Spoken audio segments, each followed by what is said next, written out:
Okay, I see myself as host. I don't see you yet. I can, sorry, I got into an email and I can go in as panelist. Please do that. Okay, I'm gonna get out then. Hey Chuck, can you hear everybody okay? Yes, I can. Perfect. We got it. Thank I you love very when a much. plan comes together. Okay. I'm gonna pause this for just a second.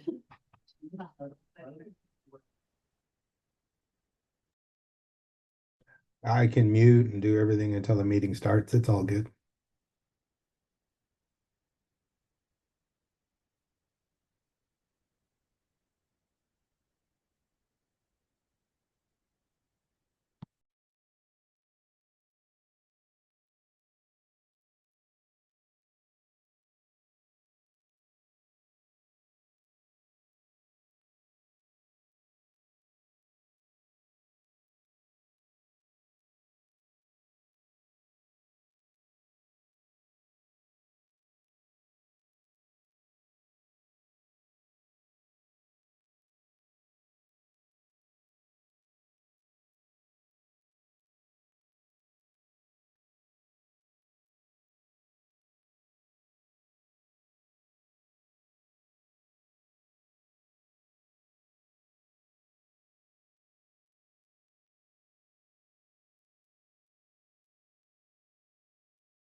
As we have quite a few people that'll be participating online, let's turn off that audio. Yeah. We're gonna give it a minute.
Recording when I went in. Yep, I'm just waiting for a couple others. It's recording now. Recording started. Yeah, so we're good. Hey, Darren, I see Darren, I see Chuck, I see Brooke. I feel like, what was that name? When I was little, it was Hobo Kelly. I can Hello. see so and so. I'm just that old. I see parents. Oh my God.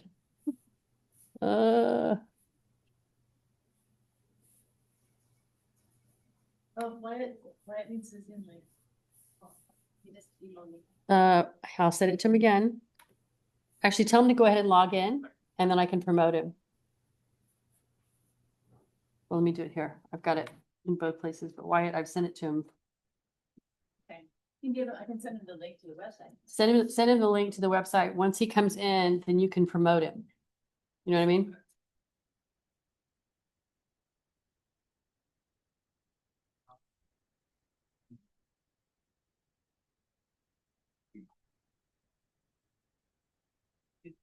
But have him check his email. It could be in spam as well. That was sent earlier today.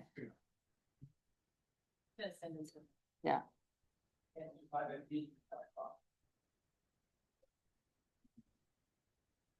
Well, I want to be respectful of everybody's time, and I know we've got a few folks that are straggling in, but I do want to go ahead and get started today. I think Wyatt, if you can hear us, Brenda's working on getting you popped in here, but I do see Darren, Chuck, Brooke here, and I appreciate if you guys can turn on your cameras so we know that you're with us.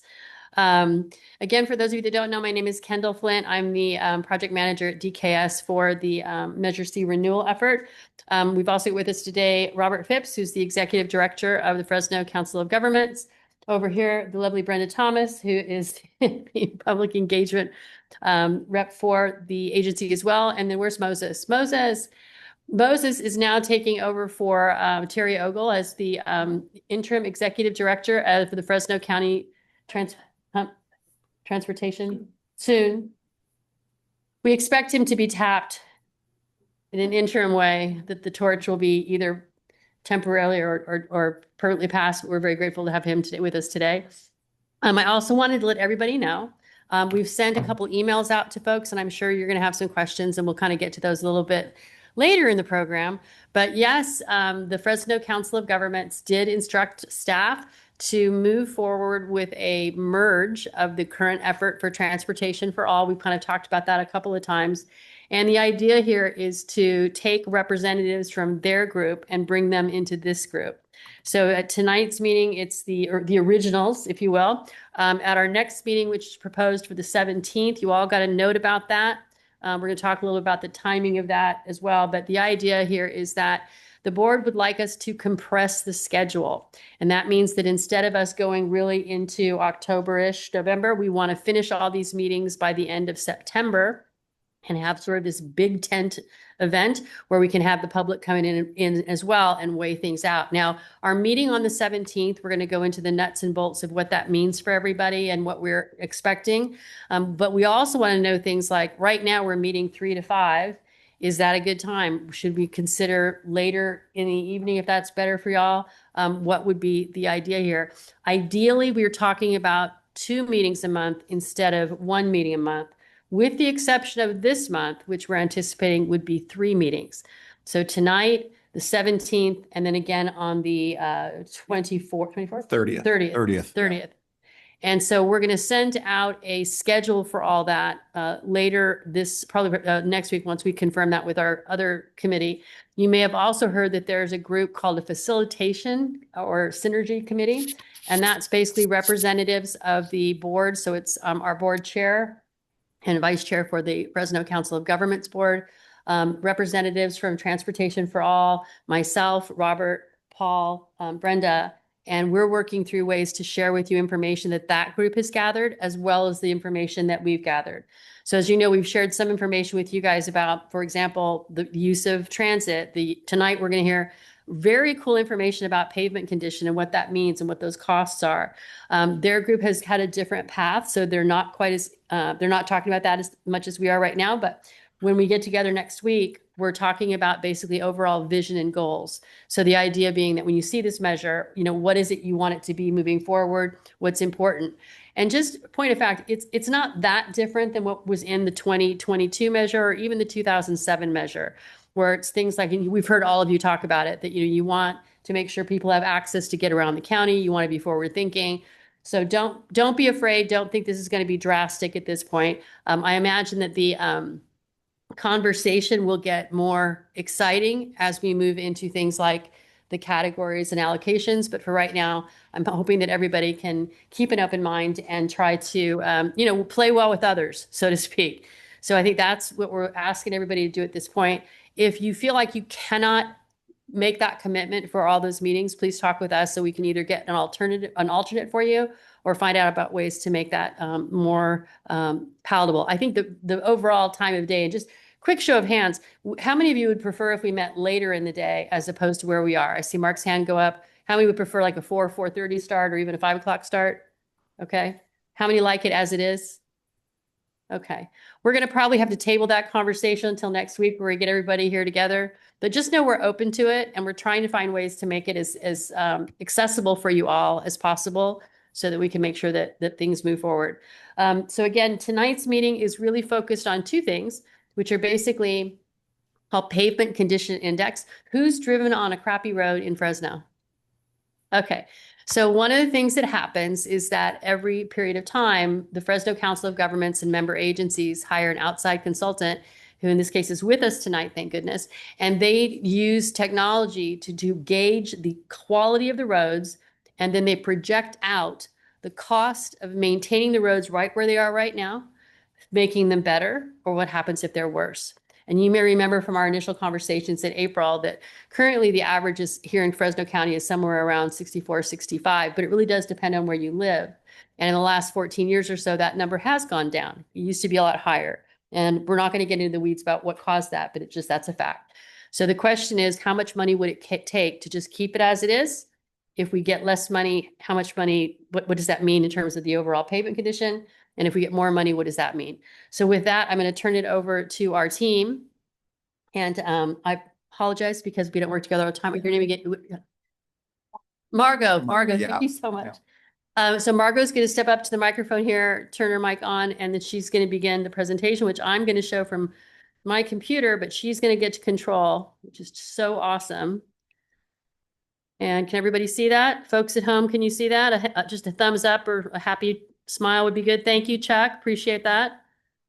Okay, so let me get over here and turn it over to you, and you've got control of the comm. All right, thank you, Kendall. Well, thanks everyone for being here, and I hope to make this presentation a little more interesting. You know, it's not going to be as dry as you think it might be. So one of the things we're going to do today is talk a little bit, as Kendall said, about roads, and these are sort of the main questions I hope to answer. How big is your road network? And you do have a huge network here in Fresno County, and knowing the size, what is the value? What does it look like? Is it good, fair, or poor? I know Kendall said all of you have driven on a bad street, but there are also good streets here. And then I think really the crux of of this presentation is to answer the last two questions, which is how much funding do we need? How can Measure C help in that respect? So let me start out with the size of your network. And this is a chart that just kind of shows you the total miles.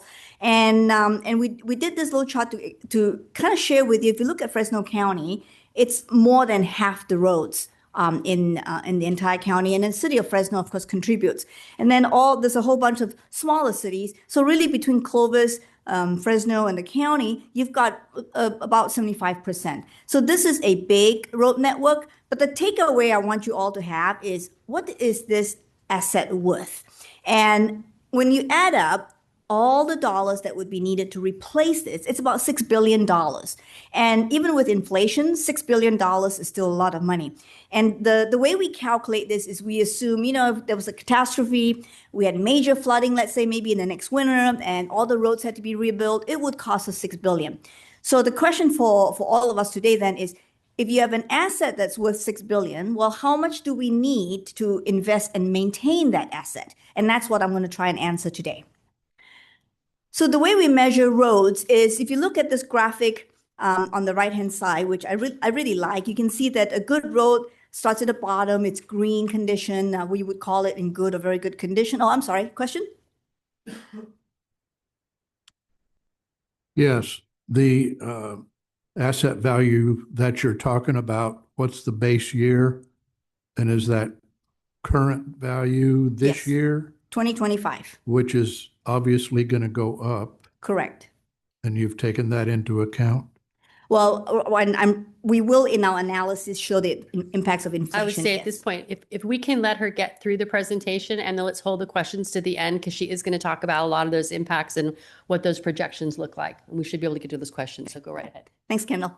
Well, as I was saying, what we want to look at is how we measure the condition. And so we start out with a road that's brand new, in very good condition, and that's what I would call, the roads that we're going to coat them all. It's all going to be in green, and over time it begins to deteriorate, drops into the fair condition and poor, and then eventually it fails. And I've got a couple of pictures there to kind of illustrate what that looks like.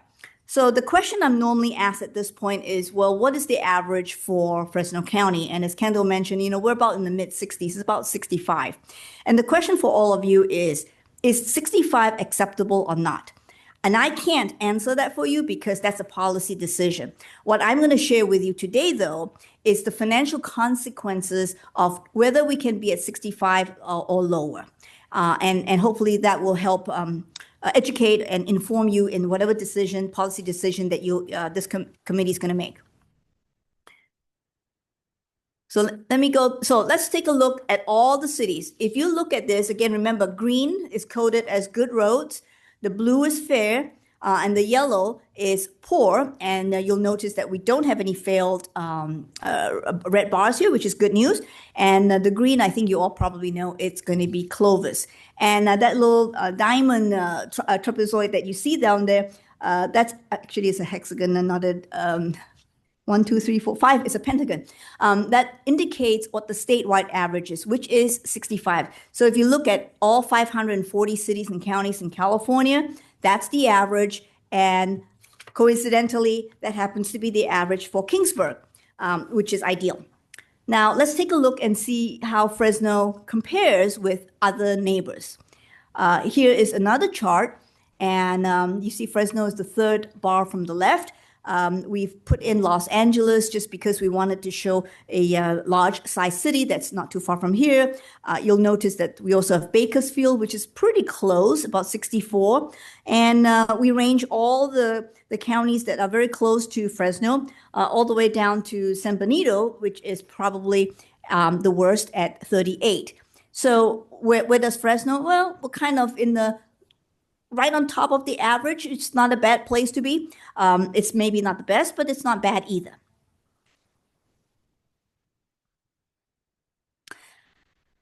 Once we know the condition, we add money into the equation. So I wanted to at least share with you what are the typical construction costs.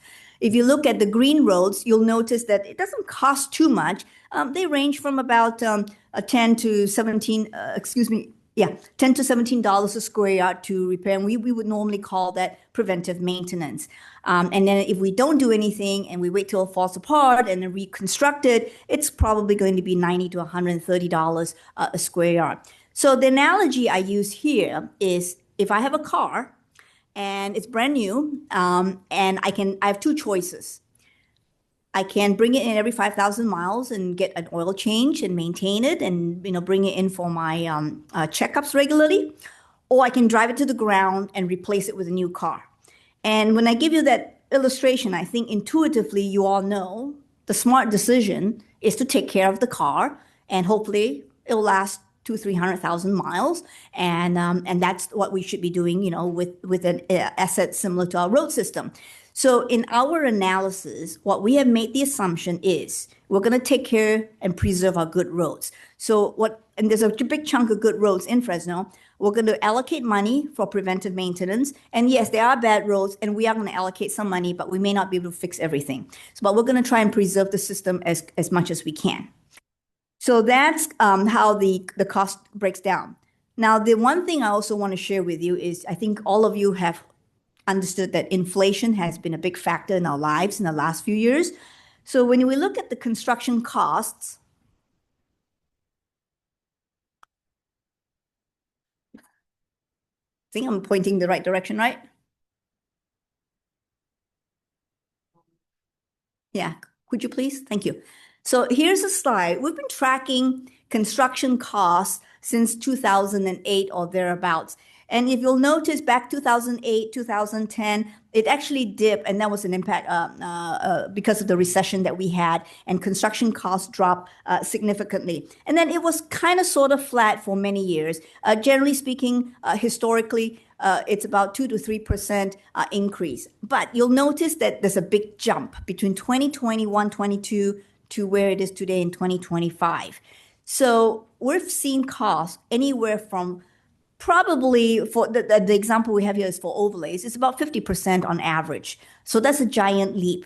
And so we need to keep this in mind when we're projecting towards the future and see if those consequences continue. Okay, Kendall, would you put to the next slide? Okay.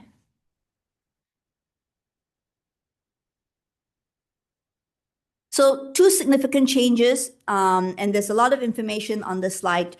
The first is if you look at the table, back in 2021, we had some PCIs of the averages, and the three agencies that we circled, and that's because at the time, these three agencies had somewhat limited data or historical data that we used. We didn't have current data. And then in 2025, we have pretty good data on almost everything except for the county. And part of that is just timing. Within the next 30 days or so, we actually will have updated information for the county. But nonetheless, I think you can kind of see, by and large, most agencies have made some improvements in the condition. That's good news, right? In the last 4 years, with SB1 money, we've put a chunk of it into paving, and we're seeing those results. At the same time, as I just mentioned, unit costs have gone up though. So that shrinking dollar that we have is going to have a smaller and smaller impact in the future. So we need to kind of account for that. So when we went to our funding assumptions, now it's working, on our what kind of sources. The first one we have is SB1 or the RMRA money. And one thing I think people have may not be anticipating is that we expect SB1 money to gradually decrease over the next few years, partly because of the growth of zero emission vehicles, and the fact that the state has not yet identified a funding source that would replace the loss due to the gas tax. So we've kind of assumed a conservative case is that it's going to drop about 6% annually. And then beginning in 2035, it'll probably flatten out after that. We have a chunk of SBTG money, and we've assumed that's pretty consistent, but it's going to grow about 3% annually. And then finally, Measure C, which is the red part of the yellow part of the pie here. It's about a quarter right now of the paving funding. And what we're looking at is, well, how much are we going to use? So we've assumed several things. One, we've assumed that it's going to grow about 3% annually, assuming it's renewed in 2027. And we've also now looked at different scenarios and said how much of this is going to be allocated to local roads. And we've done scenarios 30, 40, and 50 and 60% that's allocated. And that's what I'm going to share those results. So just a quick picture. The other thing we did do with Measure C is we assumed it would be renewed for 20 years. This is a 20-year scenario. And the first two green parts of this bar chart show the SB1 and the SPTG money. And then we start adding in Measure C. Here is Measure C with 30%, 40%, 50, and 60. So obviously, the more we allocate to local roads, the more money is going to be available for paving. And it adds up to about $4.6 billion total, of which Measure C, depending on which one allocation you take, ranges from about $1 to $2 billion for roads. Okay? We did the same thing for the 30-year, assuming that Measure C is renewed for 30 years. So again, the same kind of chart, but of course, with 30 years, you're going to get a lot more money because you've got an extra 10 years of it. And again, we assume Measure C, the allocation will be 30, 40, 50, and 60%. And what we see here is that over the 30 years, we're going to get about $5 billion for local roads, of which Measure C now ranges from about 1.8 to 3.6 billion. So that's quite significant change. The scenarios that we're going to look at now, there's four basic ones. The first one is our baseline. That assumes Measure C sunsets in 2027 and it's not renewed, which of course, hopefully that's not the case. Scenario two is we get Measure C renewed, but it stays at the current allocation, which is about 30% plus or minus. And then we looked at the scenarios 3 and 4, where we looked at, well, renewing for 20 years and 30 years. And of that, how much of it is going to be allocated to local roads and what those impacts are. So I have a bunch of figures and charts over the next couple of slides, but bear with me. Hopefully I can make sense out of it for all of you. All right, so here's the forecast. The first thing you'll see is the red line. That red line is our baseline. That assumes Measure C sunsets in 2027 and is not renewed. So that red line represents the condition. We're around 65 right now. And if we don't do anything, by 2049, it's going to be at 48. So that's a drop of almost 20 points. And 48 brings us into very dangerously, actually, it is in the fair category. In the poor category. The other two things I want to share with you is look at the two pie charts. Remember, green's good roads, blue's fair, yellow's poor, and red is failed. If we don't get any increase or renewal in Measure C, what will happen in the next 25 years is that your good roads shrink to about a third. But actually, more significantly, if you look at red part of the pie, what is a sliver now is almost a good 25% or more of your road network. And that's pretty significant. So let's start putting some money in. Let's say we now add in the Measure C. This is the scenario, and you have 30% allocated. This would be a very similar formula to what you have right now. Obviously, it will improve things. And depending on whether it's a 20 or 30-year renewal, at the tail end of that pie chart, you'll notice that there's some differences in the PCI. But generally speaking, we're around 56 or so. So still deteriorates. It's still not quite enough to maintain things, but it's better than the baseline. And now what you'll find is that we're able to preserve our good roads, half of our roads will be in good condition, but we still have a significant change in our very poor roads.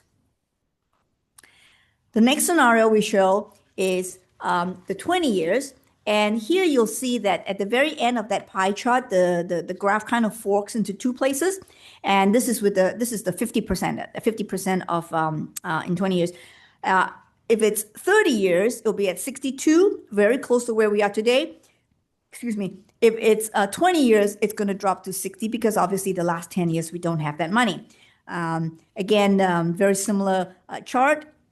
Then the last one we have is if we had 60% allocated, and this is probably the most, in many ways, it has the most beneficial impact on your roads because if you look at the PCI, it will pretty much stabilize around 60, 65 or so. So we're not gaining ground, but we're not losing ground either. But there is one thing that's changed. And part of the reason I show the pie charts is I don't want you just to focus on the PCI. You got to look at the pie charts. 2/3 of our roads now are in good condition. So with that kind of allocation, we are actually making progress. The residents here will see an improvement in the local roads. And then the poor part of the pie, that yellow part, is almost completely eliminated. And so we've got between good, the fair and the good, it's more than about 80% or thereabouts. We still have some poor roads. We can't do completely eliminated, but it would be a much different scenario than if we didn't have Measure C. And then the last slide I just wanted to share with really is just kind of what we call the unfunded maintenance, because even with the 60% allocation, it's not quite enough to fix everything. So here again is the baseline. If we have Measure C sunset, you'll see that our current unfunded maintenance is about 1.6 billion. It's going to triple, a little bit more than triple to 5 billion over the next 25 years. If we had scenario 2, which is Measure C is renewed, but we stay at the 30%, you'll see that it grows to about, that's the purple part of the pie chart, it grows to about 3.3 billion, so about double. And then the next scenario where we allocate 50%, you can see that the unfunded maintenance, it's hovering around 2.4 billion. And then finally, if you allocate 60%, it's going to pretty much stabilize at about 1.8. And this is with inflation included in there. So I think it's a pretty optimistic scenario. What happens So if we take? really just kind of I have the a wrap question. up. Again, I think the few takeaways we wanted to share with you is got a lot of pavements. They're worth a lot of money in Fresno County right now, $6 billion. The conditions is in fair, not bad in 2026. And then under all the scenarios that we have, scenario 1 is clearly the worst. If we don't do anything, we're going to have a lot of bad roads and a lot of unhappy people over the next 25 years. If Measure C is renewed, we can allocate some of it. Then it's a question of, well, how much do we want to allocate and what kind of improvements do we want to see? And then the last plot I want to share with you is if we do want to improve it to something more than 65, it's going to require a little bit more money than what I've shared with you today. So with that, let me open it up to questions. Yeah, our first question is actually coming from Brooke. Brooke, why don't you go ahead and So- ask your question? I just want, before you ask it though, I just want to make sure everybody understands that, and please correct me if I'm wrong, but just to maintain what we have right now over the next 25 or 30 years would mean that there'd have to be almost a doubling in the allocation of Measure C funding that is for local streets and roads. And this is not, this is based on factual data that was gathered by the consultant team and then substantiated, correct? Okay. Yes. Brooke, go right ahead. So you're saying if we You have to allocated unmute yourself. 60%, you there? You're a panelist, you can do that, but I will just Do what? unmute you.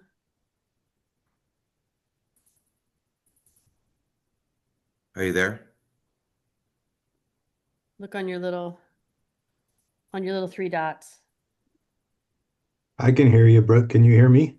Yeah, I hear you, Chuck, but yeah, I Still don't know not why I'm hearing not you. Let being me try heard. this another way. Yeah, they could hear me earlier.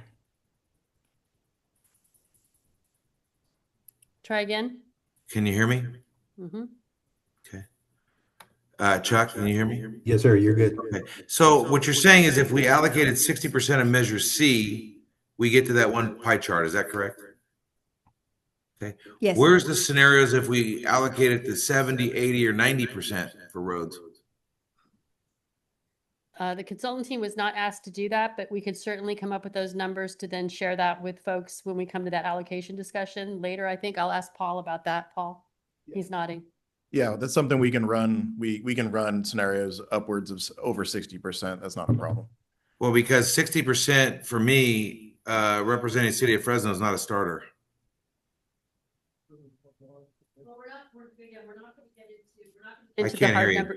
Yeah, we're not going to get into the hard numbers today, but I think it's worth mentioning. Yes, in order to get, I know Okay. that you've had 90 and some other folks there, but again, that's where we're at. We're trying to figure out the So audio thing Kendall, right now. Give me 2 seconds. here's the problem is that myself, I'm not going to speak for Chuck. He can speak for himself. Wyatt is here. We're city of Fresno, county of Fresno people like everybody else, but we've spent 3 meetings getting slides, and the last meeting for the slides meant 0 to me because the math was incredibly off. So, I mean, we got to get to a point where we are talking about 70, 80, 90% going to roads because that's what people want. Yeah, we're scheduled right now to go next meeting on the 17th to talk about priorities, goals, and then the following meeting, which is the 31st, to have that conversation, Brooke, to actually nail in those percentages and say what people want to see in terms of percentages for transit and everything else. But Kendall, you're bringing on 12. We got grafted into 12 people next meeting. We're not going anywhere next meeting. Well, the next meeting, we're going to hopefully the program that is for the goals and the priorities, which by the way, are not that off. They're not that different. The percentages are different, and we need to have that conversation. You're absolutely right. But why aren't we getting to that? If we've got to be in August presenting these ideas and percentages, why aren't we talking about it today? We I mean, had I've spent 3 meetings on this deal, and we're not talking about percentages because everything I know and everybody that's talking to me, including the mayor and different people, what's the percentage? Where's the money? No, it's a legit question, but as you remember from the first meeting, we laid out what the FCOG and FCTA process was going to be. We were going to be doing this through October, November, and the committee all agreed on that at that point. We're speeding that up now, so we're going to get to those numbers and those discussions sooner now. So we will have something wrapped up in the next, I'd say 6 weeks, Paul, in order to make the deadlines that have been agreed to by the COG board. And both staff and the team, we're working that from that. But if I understand you correctly, it's like you were saying that for you and for some of the folks you represent, that you'd like to see that number be higher. And you'd like us to come back with numbers to say if it was a 70 or 80 or whatever that might look like, 90. what that impact would be to PCI. And I'm not going to speak for Chuck, and I'm not going to speak for Karen or Wyatt. I mean, these people can speak for themselves, but I'd like to hear from them. Okay. Well, happy to speak up, Brooke, and Kendall. It's not to be argumentative or not to push any buttons or anything, but when you refer to the way we started, kind of to Brooke's point, this committee is not the same committee anymore. You added 12 people to it. And so I think those old rules of how we were going to get there kind of go out the window a little bit. I'll admit, and I had conversations with other people who had dealings with appointing those other committee members. You know, I feel a little bit blindsided by it, a little bit misled from the beginning. We're all busy people, not trying to say that I'm gonna remove myself from the committee, but to go down this road without, you know, I don't think the old rules apply anymore. Let me put it that way, because things have now changed. So to that end, I'm kind of there with Brooke. I don't mean to align myself with anybody, but you know, if the percentages aren't there, what's the point of moving forward? Well, we are still in a place where we're talking about, as a group, you guys would all have to come to consensus at 70%. So if you can't come to consensus with 70% of the folks, which right now by my count, we have 34 people, and I'm not gonna sugarcoat it. 34 people is a lot of people. And you're absolutely right. These are new folks that weren't with us at the beginning, but that's the direction we've been given by the COG board. So that's kind of where we are at that particular place. So we hope you all continue on with that, but that's the challenge we have right now. So a question, any other questions? Yes, go ahead. Yes, go ahead, Lena. So I had a question. I'm learning this as we have an EV vehicle at home. The tires and everything has to be special EV rated because of the weight of the batteries and everything. And that takes a toll on added weight on the vehicles, also onto the road system and help deteriorate the roads. Is that part of this accountability of the maintaining what we have now at that 60%? So the additional weight primarily and the impacts on roads would primarily be focused on trucks and buses. If those become EV for passenger, I'm assuming it's a passenger vehicle that you have, Yeah, then the impact is really not that significant. Really? Okay. Like I said, the tires are a lot more expensive on the EV, knowing that they deteriorate faster because they actually, they're almost like truck tires now. Right, right. Go ahead, Mark. You know, there's discussion about SB1 being phased out because people are moving toward Well, not phased out, but decreasing. Aren't they just going to transition to vehicle miles traveled, another calculation to make up for that? So there is discussion at the legislature right now about using that as a different funding source, but they're in the process of public hearings. There's no bill yet. I hope that would be the replacement vehicle. I don't know if there's consensus around the state for that, but what I've heard is that by next year, we may see a bill in the legislature to make sure that SB1 is revenue neutral. Okay, other questions about the presentation? Go ahead, please. Yeah, I disagree with your assessment of electric vehicles. I think that what you need to do is look at the pounds per square inch per vehicle and use that mechanism, which is going to be a variable, but at least you'll have a number to deal with instead of saying they're about the same, because they're not going to be about the same.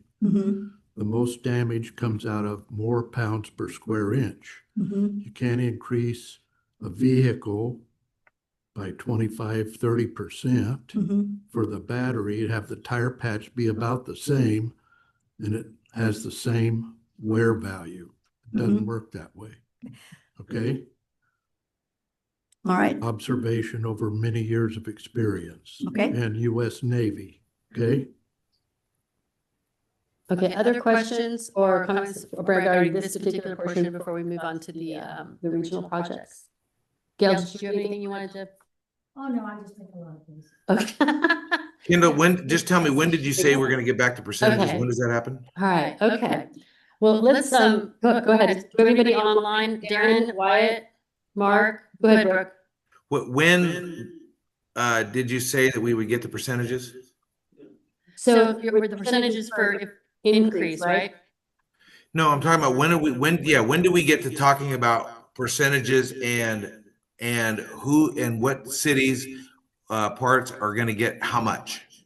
So July 31st, we're going to talk about the percentages by category. That would be roads versus transit, regional versus bike versus whatever anyone wants to see. And then 2 weeks later, we talk about allocations by agency. Is it population? Is it population roads? How is that all? Those two meetings will happen one right after the other.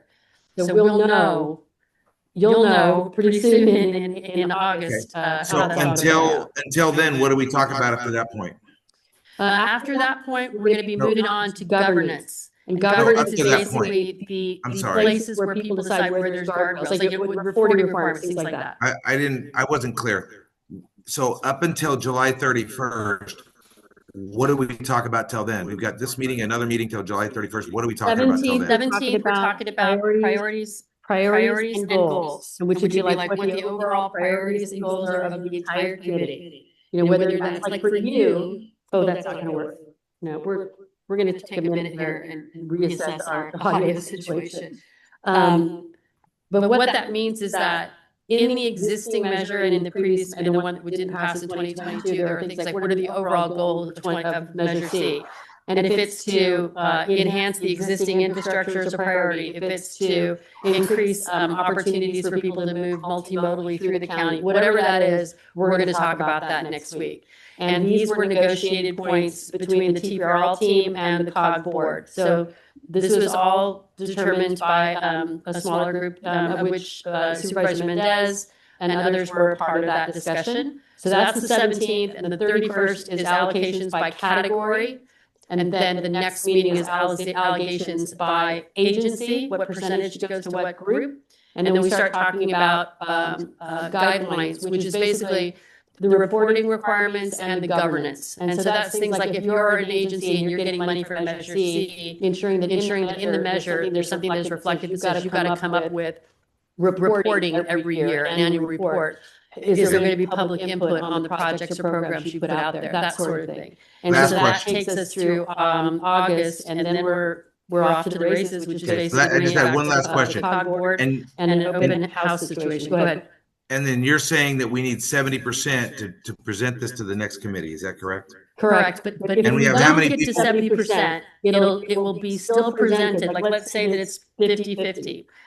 The board will still hear what the discussion was and the factual data that's been collected, which is the focus groups that have been done, the polling that's been done, the feedback we've had from our outreach efforts, as well as the ones from T for All. And as it has always been, at the end of the day, the Fresno Council of Governments Board and the Fresno County Transportation Authority boards will have the ultimate say on what happens as this thing breaks out. That is the plan moving forward. That is the plan moving forward. Mark, did you want to add anything to that? I know you've been following this as well.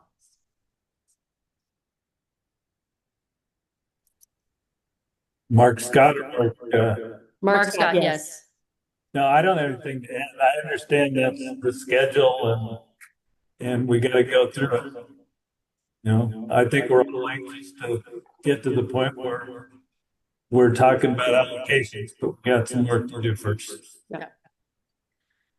And I think for all of you, especially as we said from the beginning, if you followed this process for the last 3 or 4 years, it's messy. There's no two ways about it. It's messy.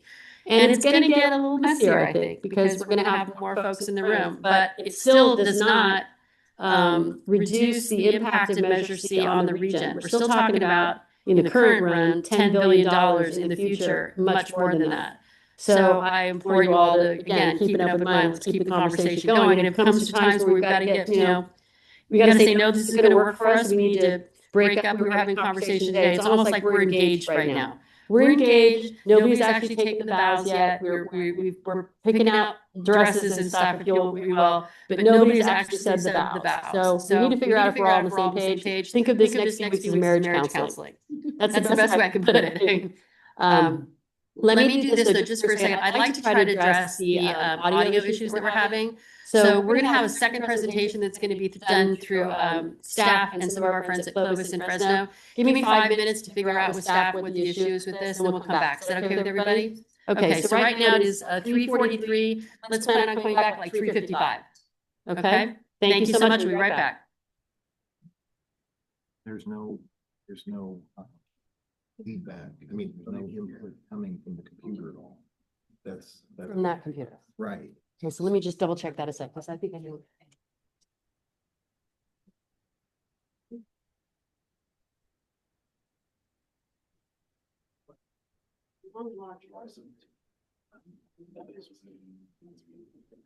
Then you members will be thrown in this so we can In July. July 30th.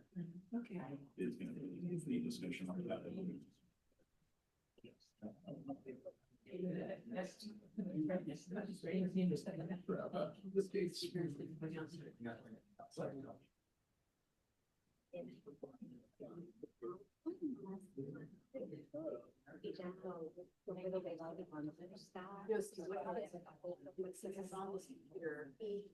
is where we started.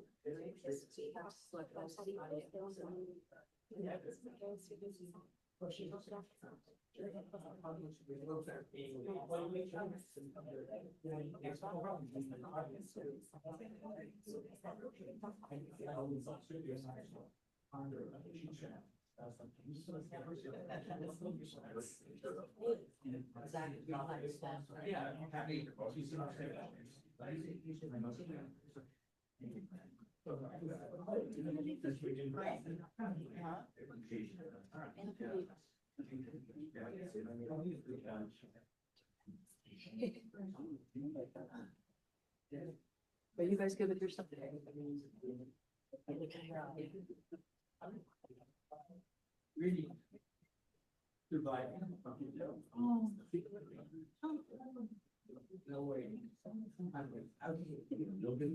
This has more than just the story, so this is also the team.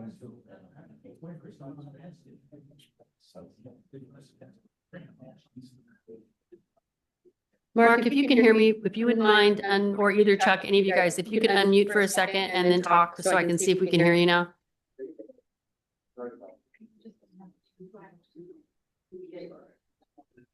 I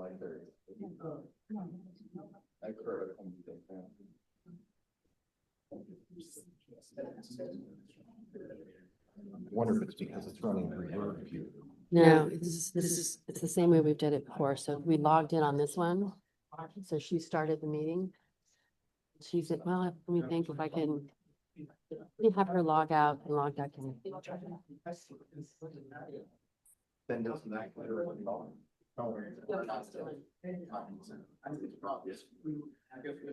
don't.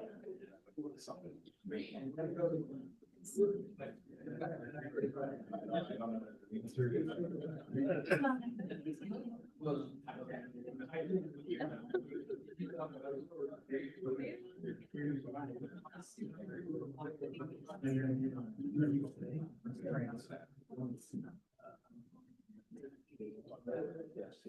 be a lot.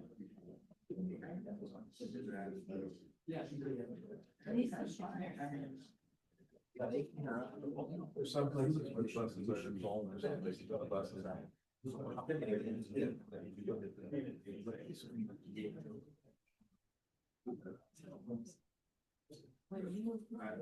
have some ideas for what we could do. It's recording. So I don't think the audio is flowing. Right, that's why I'm watching.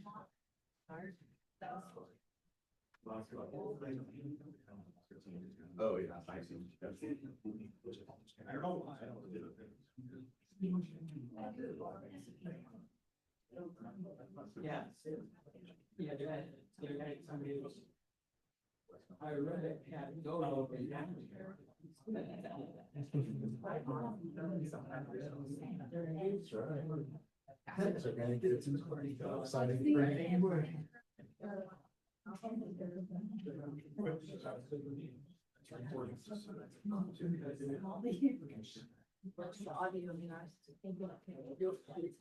It should be now, because it's still.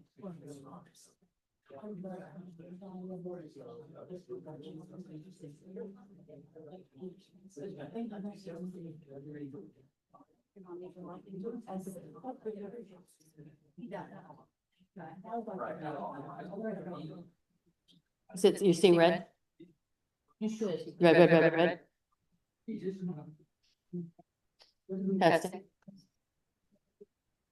Testing. What do you look for? It's called. Testing 1, 2, 3. Looks like that. Order? Is there any more than that? Yes, there are.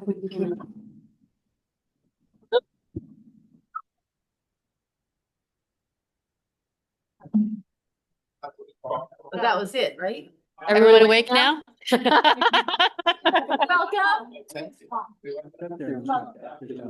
Okay, we, Paul, the copies of the PowerPoint presentations. Yeah, there were some up there. I didn't get more. Yeah, it's like there was like a bunch of the first. Yeah. Oh, okay. Well, that one- Like somebody just put the whole pack. Yeah, maybe I'll print one out for you. Okay, thank you. Can you?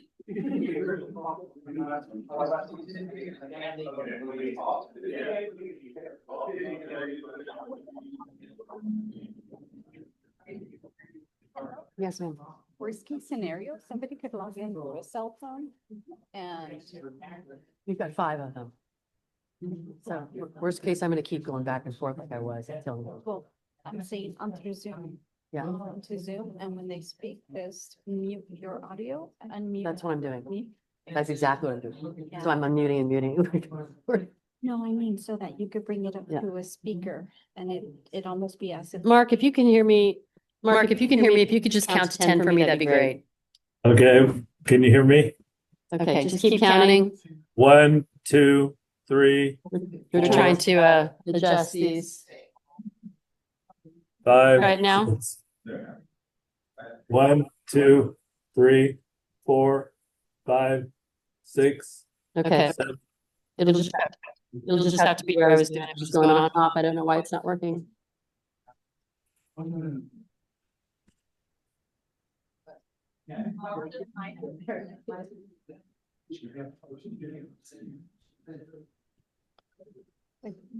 Robert, does China? Does Kai have any knowledge of this?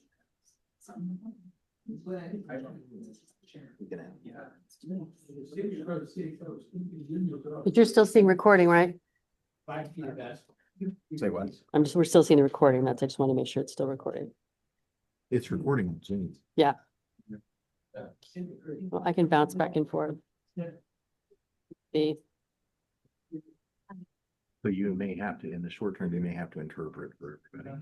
Yeah, that's exactly what I'm doing, is just going back and forth. They seem to be able to hear us. Can we try something? Can I have the meeting, Dave? Yeah, the problem is we've got 5 people on here. I appreciate so much that you want to fix that. I just don't know how we do that with 5 people. It's one single audio. Right, but It's one single input. let's see. Here we go. If you look at her computer, it's on there. Okay. Just. Are you talking about this? No, she's looking for the code. I think she's trying to figure out how to fix around. Okay, we're gonna go ahead and come back here. Nothing like technology to make your world just great. Right? Let's see here. Okay, so if I could get Paul, there's a clicker up there for you. You want to go ahead and start this one? It's sitting at the top up there.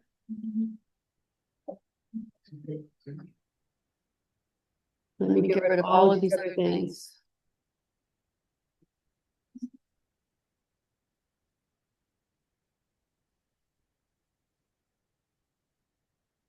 Okay, so the second part of this program today is we're really going to be talking a little bit about regional projects. And when we talk about regional projects, I want y'all to keep something in mind. It may not be regional projects the way that we used to think about them. And what I mean by that is in the earlier imaginations of this, we would have like 180 or 41. And so we need to think about how you guys would like to define both local roads and regional projects. This has come up a couple times, right? Is a local road what's right in your neighborhood, or is it connecting to something? Is Herndon a local road? Is an interchange a regional project? So I want you to think about all those things and what they mean to you and where your priorities are. But with that, we'll go ahead and have Paul walk us through the information on on our regional projects. Let me get you to that page, Paul, and we're good to go. Hold on here. All right. Okay, it's all yours. Good afternoon, committee members. My name is Paul Herman. I'm the Deputy Director here at Fresno COG, and I'll walk through the Measure C regional program, kind of its history, what it's funded, the types of roadways that have been a part of the regional program, talk about some of the recent projects, and then we'll talk about in the future, as part of our long-range transportation planning process, we have received some projects that could be candidate projects in a future regional program as part of Measure C. So here for the regional projects defined, regional projects are generally considered those streets, roads, highways, and freeways or other facilities used daily by residents of multiple communities. So that's the key qualifying part of a regional program. It's not really a road that services just a single local neighborhood. It really needs to be regional in nature. The original Measure C in 1986 invested 75% of its funding into the regional program with the vision of opening and extending and widening State Routes 41, 99, 168, and 180 in and around the Fresno-Clovis metropolitan area. I'd say that has been mission accomplished. We do today have a very robust freeway network around the Fresno-Clovis metropolitan area. With the core of the urban and suburban freeway system completed, future improvements could focus on safety, operational improvements, and sustainability of the network. So multimodal operational improvements could include auxiliary lanes, freeway interchange improvements, ramp metering projects, transportation demand management infrastructure, complete streets treatments, managed lanes, and smart corridor concepts that maximize the existing capacity of the infrastructure that's in place. Statewide, about 58% of freeway and highway improvements are funded by local self-help initiatives such as Measure C. And historically, the regional program has been divided between urban and rural shares, and in the current measure includes funding for the Fresno Yosemite International Airport. So state law, and since the last measure was passed, has really shifted towards emphasizing a reduction in single passenger vehicle trips, which generally disincentivizes roadway widening. Caltrans considers congestion relieving projects off the mainline highway or freeway to be broadly local in nature, and this requires substantial local investment to move forward with these types of improvements. Importantly, the regional program considers the long-range future of the transportation network, and may be defined differently depending on the vision that the measure adopts. I want to touch on kind of roadway classification, so there's kind of an understanding of what types of roads typically are in the regional program. So first, like the original measure really expanded, is the interstates and freeway network. So these are the highest level roads designed for high speed, long distance travel with limited access points. They primarily focus on mobility and connecting major cities and regions together. The Measure C's regional program has funded projects in this classification in the past. And then we have our arterial roadway network. These roads carry traffic between major areas like cities and large towns. Arterials generally have more access points than freeways, but still prioritize traffic flow. And again, the regional transportation program in Measure C has funded these types of roads. And then we have our local roads. So these are roads within neighborhoods and residential areas, primarily designed to access local properties, homes, residential communities, and local traffic. And typically, these types of roadways are not funded within the regional program of Measure C in the past. So I just want to touch on, this is the original urban area Tier 1 regional program. Sorry, it's a little hard to see, but I'll highlight some of the areas that the regional program funded in the past. You see on Herndon Avenue, a lot of improvements towards Highway 99, including the Veterans Boulevard interchange project. Projects along Willow Avenue between the cities of Fresno and Clovis, other improvements on Academy or Temperance, and then Highway 180 saw kind of its final improvements to complete that freeway section that was started in the original Measure C measure. There's also other roadways, including roads near the airport that is seen kind of as a regional facility. So there's more than just local traffic on some of the roads that feed in and out of the airport. So that is considered a regional facility. In the rural program, you'll see improvements kind of throughout the county along the Golden State corridor. So Golden State Boulevard from Fresno down to Kingsburg. That's one that's currently underway. You also see projects along 180 past the freeway segment that's in the Fresno Clovis metropolitan area towards Kings Canyon National Park and near Sanger. You also see improvements along Academy, Mountain View, Manning, and on the west side towards past Kerman and Mendota along the State Route 180, along 269 near Huron, and along I-5 near Coalinga. Let's see here. Clicker's not moving for me. Kendall might need you to just move it. All right. And then I want to talk about some recent projects that were funded out of the regional program on Measure C. Obviously, Veterans Boulevard Interchange is the most recent project, in the extension of the grade separation across State Route 99, opened in 2023, included a pedestrian trail, adaptive intelligent transportation system technology to synchronize traffic operations in real time. And it helped alleviate traffic congestion along the Herndon Avenue interchange at State Route 99. And the total cost of that project was over $100 million. For the next project, we have our State Route 41 widening gap closure. So this was approximately 6 miles of widening from Excelsior Avenue undercrossing to 1 mile north of Elkhorn Avenue, from a 2-lane conventional highway to a 4-lane expressway. And this project was around $94 million. Then we have the State Route 180 extension. So this was the project that lengthened the 4-lane expressway by 4.5 miles from Smith to Frankwood Avenue in eastern Fresno County. This was a $55 million project that broke ground in 2017 and was completed in 2020. And then the Huron Heart of the Valley Bridge along State Route 269, this $30 million project, which opened in 2018, was designed to address flooding issues that frequently close that section of State Route 269. The project involved constructing a new elevated bridge over the Royal Presero Creek and widening of the channel to prevent future flooding and road closures. And along Willow Avenue, $5.7 million was to widen the northbound lanes from Shepherd to Copper. And also added to that was median, curb gutter, irrigation, landscaping, and a signal at Perrin Road. So I just want to touch on very briefly the projects we've received in our long-range transportation planning process. A lot of these are interchange improvements, design improvements to interchanges that were designed many decades ago, and they just cannot really sufficiently handle the existing condition of traffic. And also there's some safety concerns at some of these interchanges. State Route 99 at Shaw Avenue, Mountain View, Mendocino, the State Route 99, 43 and Floral Interchange, and then some projects along North and Central Avenues between State Route 41 and Orange and State Route 99 and Golden State.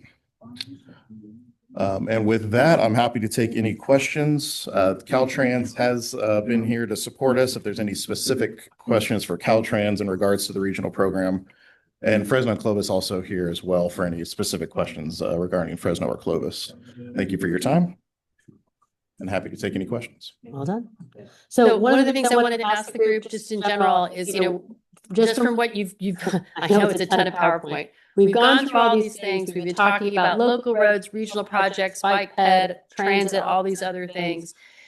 For you guys at this point in time, where are your priorities? What things are most important to you? You don't have to give me a percentage tonight, but just in general, what things are jumping out as the most important things that are top of mind for you and your communities, unless you have any questions for Paul. And so, Nick, can I put you on the spot and start with you? Because I know you've been with us the whole time. And please turn on your microphones so we all see you. And folks, Chuck, Darren, Mark, I'll get to you guys when we get through the room here. Okay, Nick Palladino. I'm the alternate for Tina Sumner on Active Transportation. I'm with the Person Cycling Club. Bicyclists hate potholes. So my highest priority would be, streets and roads. We like well-paved, well-maintained streets and roads. So obviously, that'd be our highest priority. And we definitely want the concept of complete streets and roads, streets that are safe to use for both bicyclists and pedestrians. Whenever a new street is developed, it has to be built with bicyclists and pedestrians in mind. Whenever a street is rehabilitated, try to include bicycle and pedestrian facilities in your redesign rehabilitation as much as you can.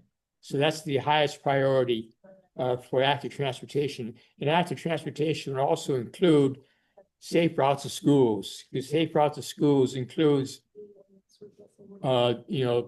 enhancements for bicycle and pedestrian safety as well. So just a quick show of hands, and I'm not going to hold you to this for the entire time. Just a quick show of hands. How many folks think that bicycle and pedestrian facilities and safe routes to schools should be their own categories? Just quick show of hands. Okay. So most people think that should be, and I'm asking these questions because when we get into that discussion about allocations, I want to make sure we have the right categories for you guys to be able to react to. So that's why. Okay, Mark, what's your top of mind most important things? Multimodal. A multimodal transportation system. So something that gives people alternatives, modes of transportation, so they don't have to ride exclusively on a car or exclusively on a bus or exclusively on walking or biking. So something that allows for all of them. When it comes to roads, obviously maintaining the existing roads is a very high priority. In terms of active transportation, I think that's really important in terms of being safe routes to schools. If you can walk or bike to schools, that will take people off the streets necessarily and move them maybe to whether it's sidewalks or protected bike lanes. In terms of mass transit, where appropriate, mass transit requires certain population densities to be sustainable. And so there are places where it would work, but not everywhere. And so you'd want to see a system that is as much as possible cost efficient, cost effective. And finally, I would just say that, and I've mentioned this before, I view transportation or roads as real estate to move people, goods, and information. So what is the most efficient and effective use of that real estate to move goods, people, and information? And so that's what you have to be thinking of, I think. Okay, so I'm hearing from you more of a balanced approach of like a little bit of everything, not any one thing that's going to take the whole chunk, but there's some challenges. Okay, Lino. My biggest thing is the roads, the local roads especially. I think a large percentage of that should go to that. I'm not opposed and actually agree with Mark on this, is the intermodal transportation also. But that starts with good roads, like the people were saying, nobody wants to ride a bike in a pothole, ride a dirt bike in a bike hole, anything. Our roads are pretty bad shape. And I understand people pay a lot of money in these taxes, a lot of money in the gas tax. That's what the initial thing to see. I also agree with him on the transportation. I know there's a need for it for the lower community, but it's not feasible. The rural areas, to use that as a means of transportation to go to work or something like that, it's not feasible when there's a 1-2 hour bus route. So the funding needs to focus on the roads and then help with getting that like you said, moving people and ideas across those roads. Okay. All right, Wendy. I'm with Lino. Also, to piggyback on that, I represent the underserved, so a lot of the workers, the field workers, and how they're getting, because that's our bread, and that's pretty much like where our food comes from, Fireball. And and how they're getting to work and make sure that they're safe. It's not just, I'm not really, well, I'm speaking for my city. We got great brand new paths for recreation. I think that's awesome, but for me and for what I represent for the city, it's making sure that everybody's safe, especially getting to work, our school kids. Pretty much that's it. Okay, so to your point, you may remember this from the transit discussion that we have Cal vans, we have other van pools, van perks, other programs are out there. All those things are great. And it sounded like everybody really liked those, but what we heard from staff based on the data is they were sort of underutilized at this point, and that could be part of COVID, could be other things. But I got the sense everybody was supportive of those programs, but program them to the level where they're actually utilized. Well, I think there needs to be more advocacy on that, for sure, and make sure that the drivers that we're getting are from well-vetted organizations. Because I know, like for me, I have a senior mother. I wouldn't want her just any driver. I want to make sure that they're vetted. Lino, did you want to add something on that? Yeah, so like the scripting, I think that's a wonderful idea. And I was telling Wendy about it, and I told our mayor about it, and nobody knew about it beforehand. I think that stuff needs to be, that's the type of stuff that needs to focus on, because that's what really the transportation needs, especially for the rural area, is getting to their doctor's appointments, getting to their life necessities. And that script idea was underused. It was budgeted or there was excess amount in the budget, but nobody knew about it. Like I said, we're two communities. I don't think you knew about it either, did you? Yeah, so it's three communities here right in a row that had no idea about it. When we were talking to mayors, they had no idea about it too. I think when we have our workshop, I mean, that's gonna be great because it's next month for Fireball. We'll talk about that in a minute. Chuck, what are your thoughts? I'm also with him. All of these are important, but the first step is to get these roads fixed. So then we can do the different transportation projects and stuff like that. Okay. All those other little things that they're nice to have, but it's all about road construction, because I hear a lot of feedback from our little town of, well, why are we spending all this money on this walking trail when we need roads fixed? So the walking trail is nice, and ours is almost completed as far as being funded and allocated and stuff. But I like to see our roads get fixed, because there's some that are good and some are just awful. Yeah. So I would gear more towards the road repairs and maintenance. Okay. Adam. I agree. The fundamentals around road repair and maintenance. Short and sweet. Short and Okay. sweet. Okay. Sarah. I agree. I am a number 4 city. We did not know about a lot of those programs as well. I think one of our biggest things, I know that our city and I differ on, I feel that transportation is a big deal for us. 80% about the students that use our transportation system for the college. The ones that use it, 80% of them don't have vehicles, and would be detrimental to our city if we lost that transportation.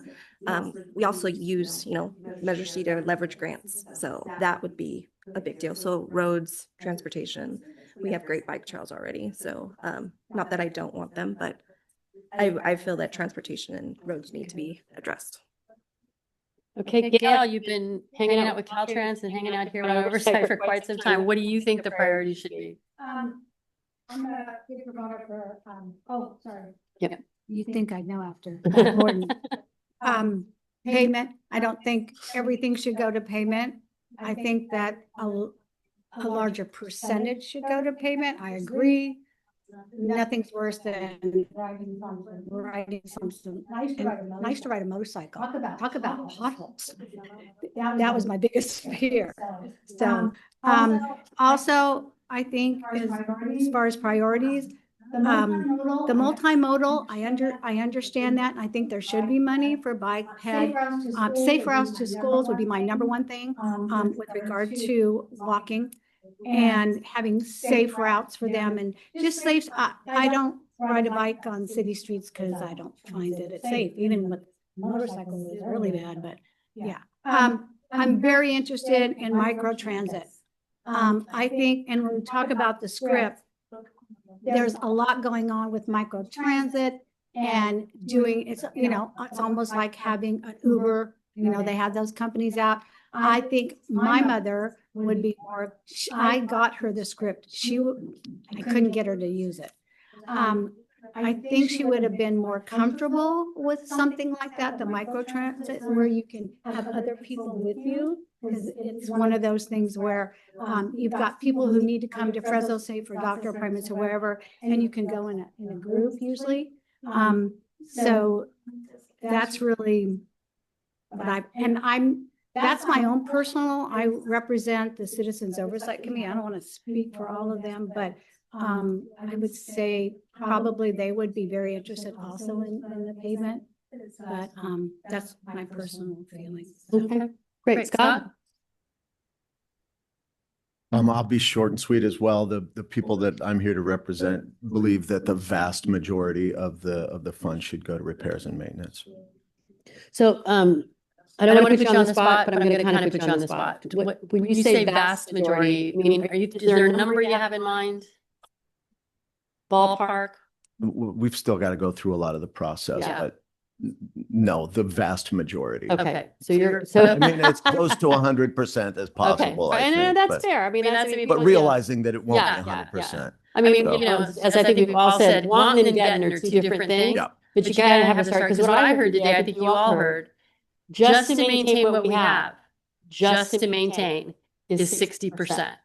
Just to have what we have right now. And I'm hearing a lot of complaints about that. So that's just something to keep in mind in the back of your head. Okay. What are your thoughts, sir? Well, thank you for asking. I don't know of a city within the county that doesn't have a rural road going to it. So the network is what needs to be maintained. That's how we get emergency services to people. That's how we get people to emergency services. In case we've forgotten, that's how we get commerce that keeps this county going, or agriculture, etc. Okay. The system has to be maintained. In order to keep it at the same level and spend all that money, to me, is not a satisfactory answer. We need to be thinking about improvement. I was surprised today to learn that our roads are in fair condition. The last study that I was aware of, we were at the top of poor condition. So I wonder how that shifted. That's not a question for right now. But public safety and transportation, this is a transportation measure. All things are important, but even buses, even school buses, bicycle paths, everything needs good roads to run on. Okay.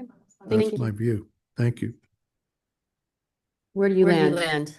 For Kingsburg, from what I've been hearing, people are interested in road repair and maintenance, of course, and especially in our rural areas or rural roads, and better transportation also for rural areas, and more bike lanes. A lot of people in Kingsburg use a lot of those electric bikes and skateboards and scooters and stuff.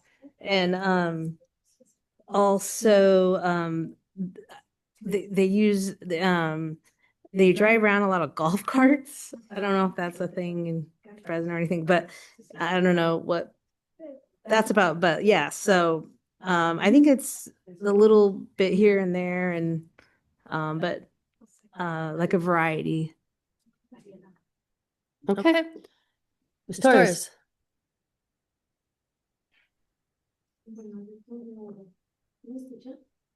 Yes, go ahead. And you'll have to translate for her because my Spanish is horrible. Ahí está. Ok, yo como Wendy también represento una ciudad que es muy chica, que es de las menos ayudadas, también como ella. Están muy deterioradas las calles, ocupamos más transportación como para la gente que trabaja en la agricultura, y para también el transporte para los niños, para las escuelas, también eso se ocupará mucho. Y lo que también, pues sí, se ocupan buenas carreteras para, nosotros viajamos hacia Fresno para cuando venimos a citas y todo eso.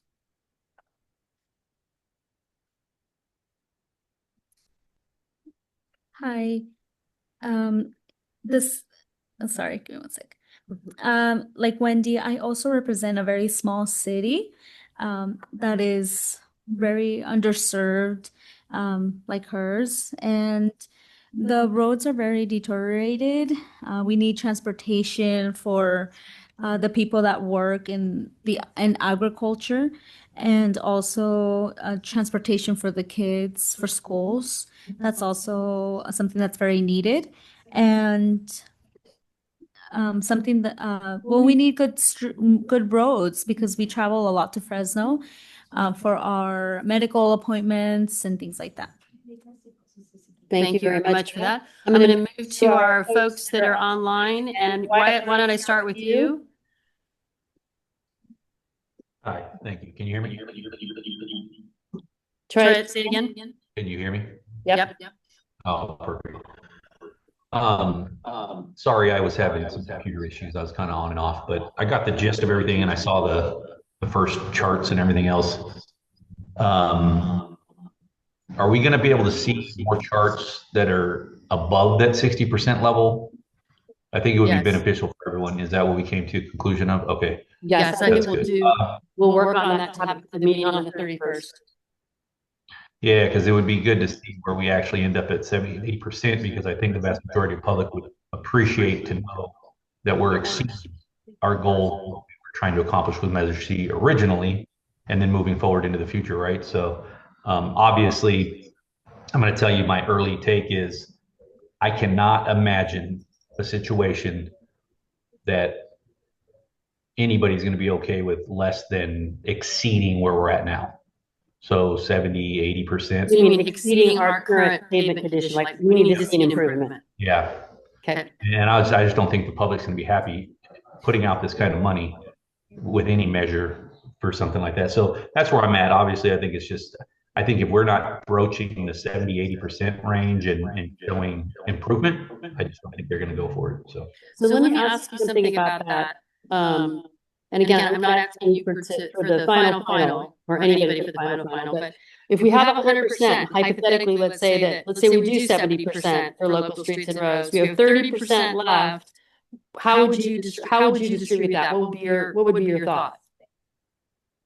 I think the amount that needs to go to FCT. Sorry, I have to turn my volume back up for you. Go ahead.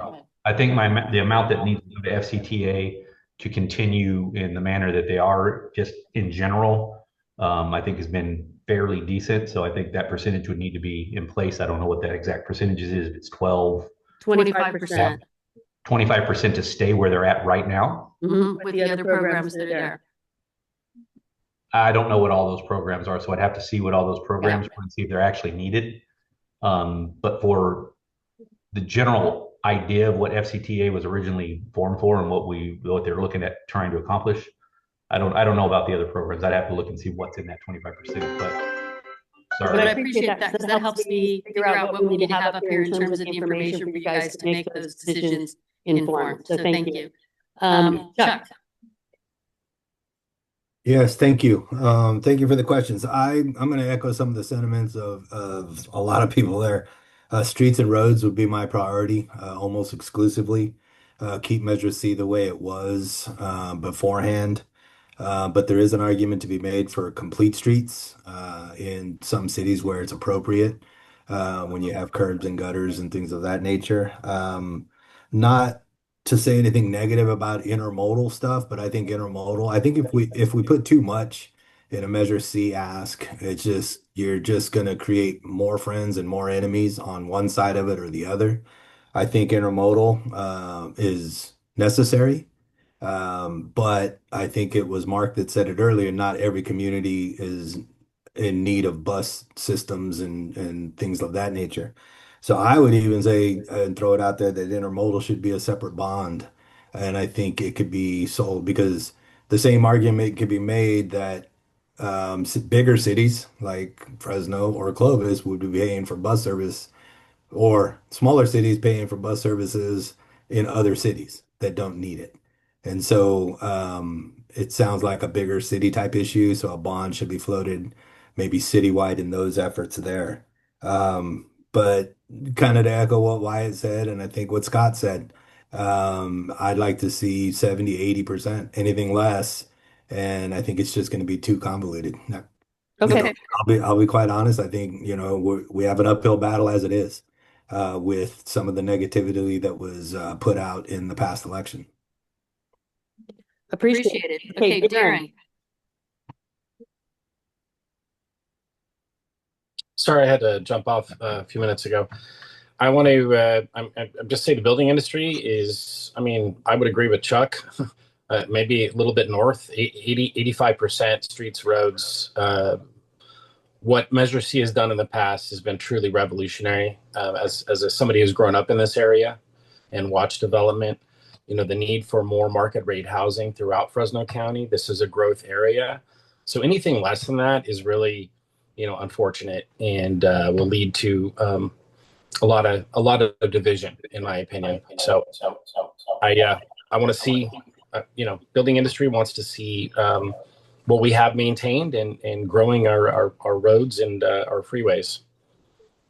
Okay. And we also would support, those future projects that were listed a little while ago, such as Shaw Avenue 99, all those interchanges, pretty vital to goods movement as well as housing and population. Okay, Karen. You need to unmute. Yeah, I'm sorry.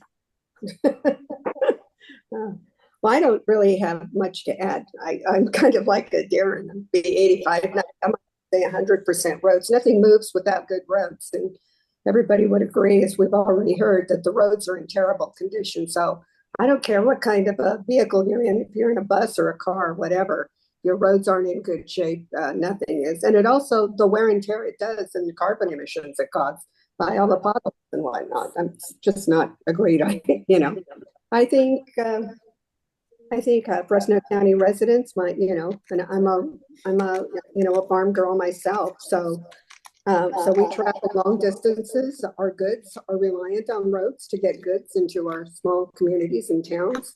And without good roads, nothing moves. So particularly in agriculture. Understood.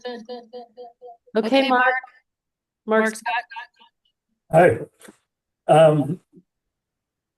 It seems to me that this is a fair exercise for this committee to get to do, given that we've sat through the presentations and now things may change a little bit with the next meeting. At the same time, I think it's a little premature to try to decide what precisely all this money should get spent on. We've done both COG and the other community groups have done a lot of outreach, and I haven't seen all of the results from that. I'm really very interested in seeing it. Clearly, roads are going to be the top priority. Clearly, that's where this is going. And every city and every county would do the same thing.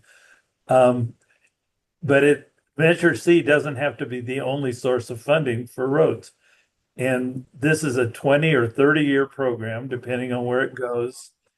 We need to adopt a measure that's going to be resilient enough to be able to address the changes that happen during that period of time. We're not just planning for the year after it passes, we're planning for a long period of time. So I think the discussion needs to be more sophisticated than just saying we need 85% of the money to go into local roads. I'm not even sure that's a category. So I'm anxious to see this evolve to a point where it's a little more, a little deeper discussion on what we're talking about when we say that the money's going to get allocated to this priority or that. To me, transit matters. Micro transit, I think, is an issue of the future that we need to spend time looking at. People care about active transportation. So I think we've still got some work to do as a group to provide thoughtful recommendations rather than just saying, I'm grabbing this number and I'm this number and I'm this number. So anyway, I look forward to that deeper discussion. Yeah, and I think you're absolutely right, Mark. And again, my intention today was not to say we're going to do this percentage or that, but just to kind of go where we're at, because there are going to be 12 more people in this room next week. And some of their views are somewhat different and some are very similar. But what I really am encouraging everybody to do is that when we start talking about these different priorities is to keep an open mind and not be digging a line in the sand at this point. We're going to have enough time to have raised voices. I'm hoping they're just raised and not like, pitchforks and stuff. But, let's think about it, because I think everyone agrees you're all here because Measure C is important to the region. We don't have this money. Many communities are just straight up screwed. They're going to have a problem. That's the small communities and the large communities. So to the extent that this group can work together, the better off we're going to be. So as I mentioned earlier, our plan here is to send out a list for you of the proposed meetings coming up. Right now, it's next Thursday. It's the 31st. It's the 30th. Sorry, the 30th. Next Thursday, which is the 17th, and then the 30th. And as I mentioned, next week, we're going to talk about priorities. And so what I heard tonight was priorities about roads, safe routes to schools, some things about getting goods movement, workers, that sort of stuff. So these are larger goals. The meeting on the 30th, we're going to start talking about those categories. So a lot of the things you guys brought up tonight, we'll have up around the room so we can take a look and see where those things are come out. You probably don't hear this very often, but I do want you all to bring a cell phone if you can, because we're going to be using those phones to do a lot of really quick polling. With 30-something people, it's very difficult to get through some of this stuff in any type of speed. So we're going to be, it's not that we want to go through it quickly and blow through it. We want to be able to take snapshots of where people are with things and see where we've got some give and take. I also want to make it clear that after that meeting, we've still got a few more to go, because some of you may change your mind about something in a couple, I don't know, but that's how I've seen it sort of evolve. But the end goal here is to be done by approximately September 15th. Mark, you've got a question there? Simple question. You said the 30th, that's a Wednesday. Are we changing? Yes, because of the board meetings. So the Are they all going to be on Thursday, on Wednesdays, or just that one? Just that one? Okay. Yeah, I take that back. I believe there's one in August. It's also the same thing. But if we have a conflict with the board, we move it the day before. Yeah, so I'll just briefly go through the anticipated schedule as we have at Align today. And when we go next week, we will be covering this in detail, but just so that everybody has these dates. July 17th, as mentioned, July 30th. It'll be a 2-week pattern going forth. So August 14th, which is a Thursday, and then August 27th, which is a Wednesday. That is because the next day we have our policy board. And then in September, we'll actually, we'll also have 2 meetings, but they will be back to back. This will be the actual draft measure will be presented to this group. We may need multiple meetings, and we likely would meet potentially both September 11th and September 18th, depending on the deliberations of this body. So I just want to give people some fair warning that the pace of these is going to pick up quite significantly. And in September, when we're actually drafting the expenditure plan, there may be back-to-back week meetings. Yeah, go ahead, Mark. A few things. If that's the schedule, I'll have to miss 3 of the 4 meetings. I do a lot of work as a federal mediator and arbitrator, and we set these cases well in advance. And so when you put it in this time period, it does not work for someone like me. So I really strongly encourage you to do this for busy professionals, to do it after 5 o'clock, and we can attend these things. The second point I had, you said something about the 70% agreement. Is that has that been agreed to? In theory, so there's a group that is meeting prior to these. They're calling it the facilitation committee. And so one of the things that was sort of negotiated with the T4All group and FCOG was that when this group moves forward and takes a vote on whatever the percentage will be, that if we have a measure that 70% of all of you participating would have to be on the same side of that. Okay, the question is why? And my point being, 70% sounds like a completely arbitrary number, pulled out of thin air or whatever. If this measure is the 2/3 measure, I don't know why we're changing it to make it a 2/3 approval of the committee. Why is it 70%? That's a really good question, Mark. I don't care. It just doesn't make any sense. No, but I'm open to that question next week. Again, this was suggested by the T4All team and was something that the FCOG board instructed us to implement. But when we get together next week, when we'll have everybody in the room, I'm absolutely up for having that discussion and determining what I think the trick here was that the concern on all sides is making sure that all voices are heard and that all, that there isn't a wholesale one side or the other. That'll be true regardless. I think if you come up with a number, it has to have facial validity. There has to be a reason for it. And it seems to me that appears to be 2/3 would be more. 2/3, there's a reason for it. It's a 2/3 measure. Okay. So 2/3 of the group. That makes sense, logical sense. I appreciate that. Yeah.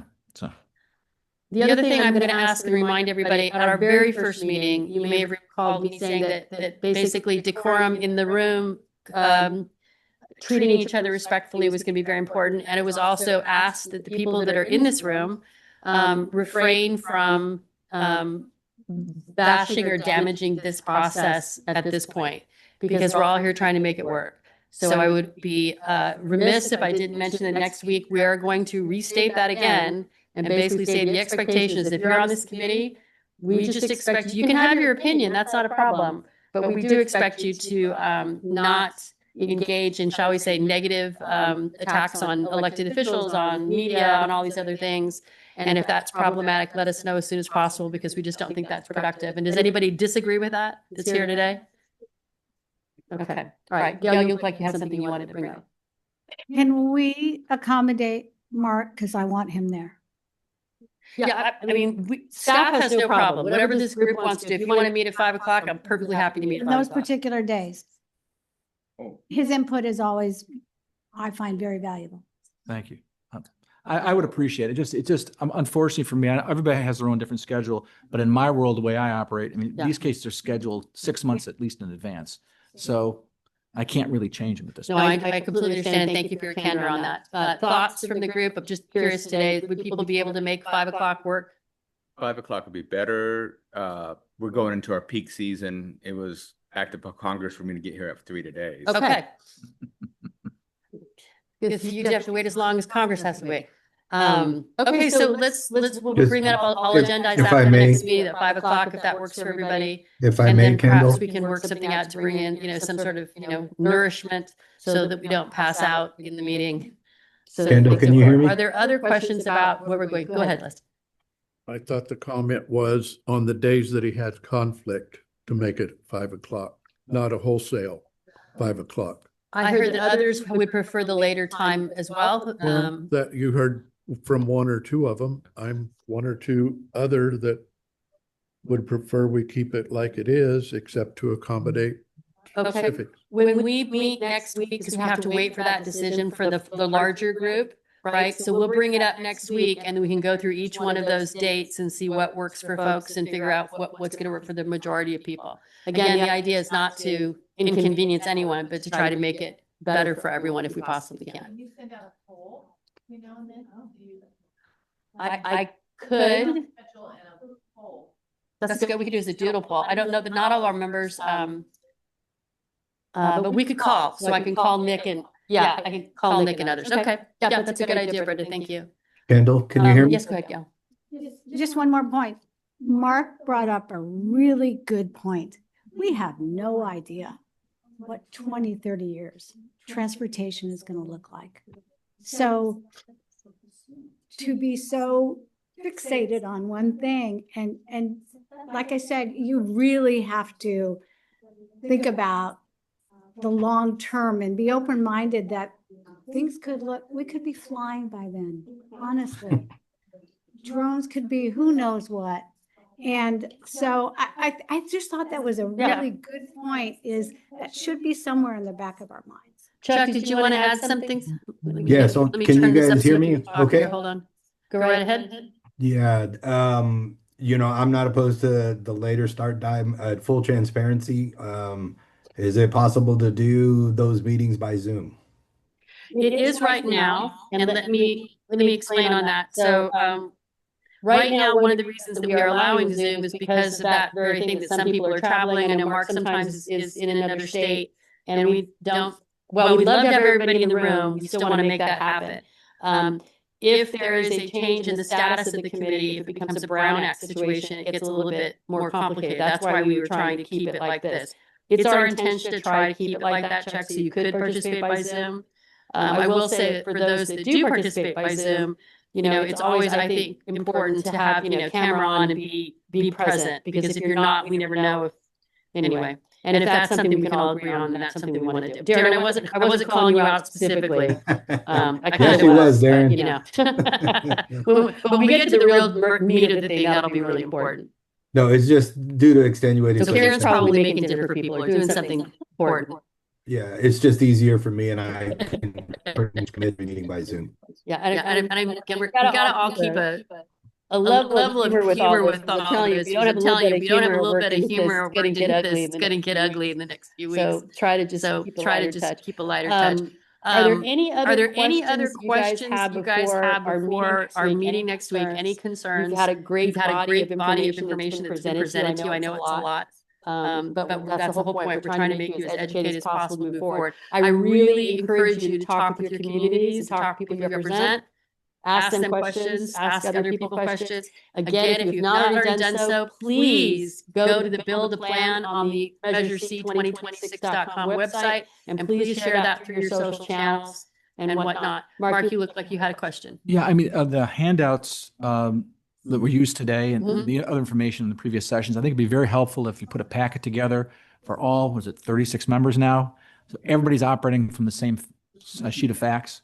So you all have, everybody that's on this committee has everything, or you should have everything. And if you don't, please let me know, because that's why we gave you the binders at the beginning, so you could, keep adding that. But it'd be helpful when you come to these meetings, it'd be helpful Yeah. to have a copy here of that stuff. Yeah. So- Well, we do have copies today. If you didn't get one, let me know. Yes, I didn't. So- Okay, yes, go ahead. There were not enough copies for everybody today. So Paul, we'll Yeah, get whoever needs a copy, let me know. I'll get more copies. We weren't sure of exactly how many people were going to be in person today, so I didn't want to print more than we needed. But you're right, there's a lot of really good information in there, and then as I say, as we move forward, we start talking about governance. There's going to be a bit more light reading, because a lot of the things you're talking about today, as an example, some other agencies have implementation guidelines that say you revisit the measure every 5 years, every 10 years. Some have other types of things. So we want to make sure you have a chance to look at all that well in advance of the meeting to be prepared. Other comments, other questions? Yes. So at this point, Brenda, I don't, is that official? Yeah. Okay. Yeah, I'm gonna let Brenda, if you might go into the mic so that we can all hear you. Or any mic. Maybe you want to also plug the two next week and the virtual. Yes. So on the agenda, you'll notice that it says upcoming. And it talks about everything that's coming up as far as public outreach. Because of the merge of our efforts, we had to cancel two of the July, the August and September workshops. We're not holding them anymore. What we would have asked, what we would have done will be moot by then. And we won't be able to aggregate that data with what we've already collected. So we have 2 workshops next week. We have West Fresno and Clovis. You have all gotten emails with so many attachments. Please, please, please, you are here to represent people. Please get them to a workshop. Please get them to fill out that. I changed the name. It's not called Build a Plan anymore because that was confusing to people. And they said, I don't know how to build a plan. I'm not answering that. So it's just a survey. And that's Mary. It's just like one question that's a little bit, it's got some levels to it, but it's basically saying, how would you allocate? If you had 100%, how would you allocate the money?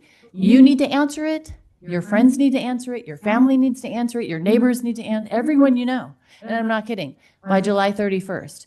It's important that we hear from around the county, and we are doing massive social media. We are doing massive canvassing. We have 40,000 flyers out across the community and thousands more going out every day. People are walking door to door, attending events to try to get to the people you know that you represent. So please help us to get people to respond. And keep in mind, there is a virtual workshop, which is on the 23rd. But the other piece, we are at this point, we've collected literally thousands of comments throughout the county. And the T for All people have also created a lot of that. So next week, you're going to be getting a first phase of these things, what people have said in terms of principles and overall goals.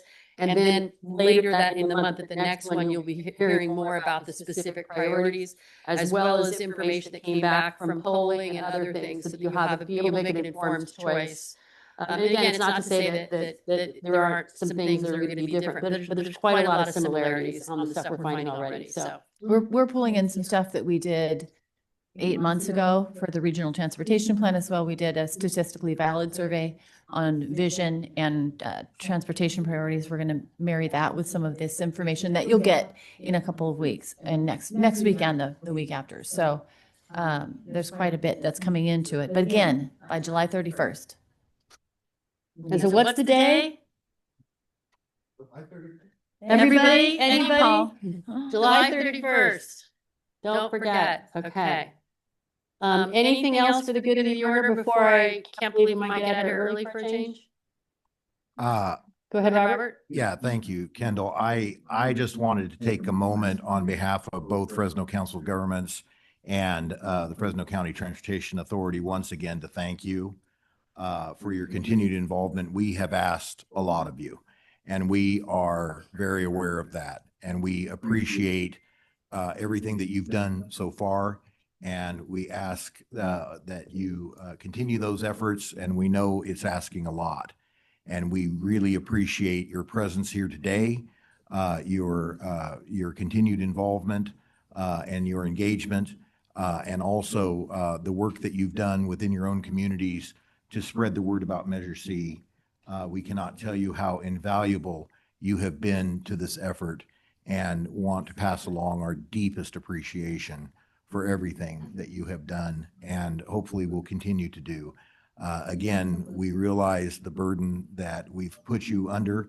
And if that burden has become too great, please let us know, and we'll make other arrangements as best we can. But we really, really value your time and your input. Thank you so very much. May I add one thing as well? I know it's been mentioned to you a couple of times, but if you don't have an alternate to represent who you're here to represent, can you find somebody by next meeting? Just somebody who can sit in and listen and take notes so that you have, if you can't make a meeting, because there's so many coming up, you have representation. It's crucial. And so even if they don't want to speak, have them listen in and let you know what's happening. Okay, well, once again, thank you all for everything. I hope you had a great 4th of July. Have a great week, and we look forward to seeing you next week at 3 o'clock. And at that time, we'll again look at some other times, look at some other opportunities. But again, thank you all for being here tonight. I appreciate you and appreciate the presentations by the consultant team and staff. Thank you so much. And I'll print out more copies of the presentations for anybody that would like some. Oh, thank you online people.